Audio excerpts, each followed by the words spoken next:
Okay, so ning tungora mga higala ato nga pasalamatan usad ang among mayor sa lungsod sa Gindulman.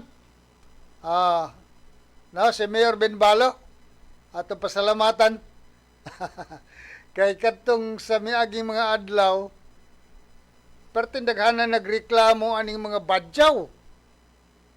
O tinod bitaw ka bisag asa nga lugar gyud dili man sa discrimination or pagtamay kanila daghang gyud magreklamo ani mga badyaw. So diri sa lungsod sa Gindulman, again, balikon ako. Ako pasalamatan si Mayor Benbalo nga mi-action kaagad. So pertindaghanan reklamo sa social media particularly. Nya sa kanang ingon, action agad.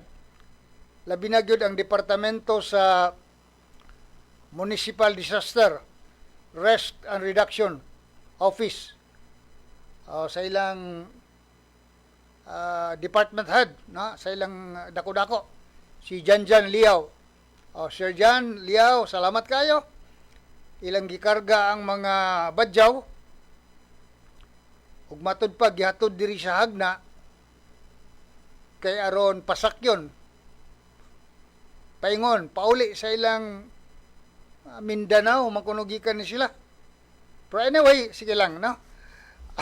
Ang ato kong nasinati aning badyaw bisig sa Tagbilaran mga higala, no? Ato nga nasinati ang mga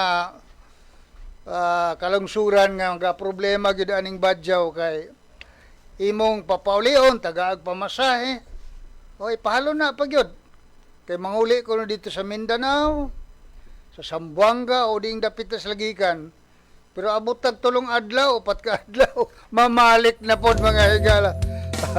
So anyway, sa ako nang gigon, salamat Mayor Benbalo sa Gindulman sa pag-action kaagad o ilang gihipos ang mga badyaw nga matud pa nakaperisyo na gyud sa katawan sa maong lungsod.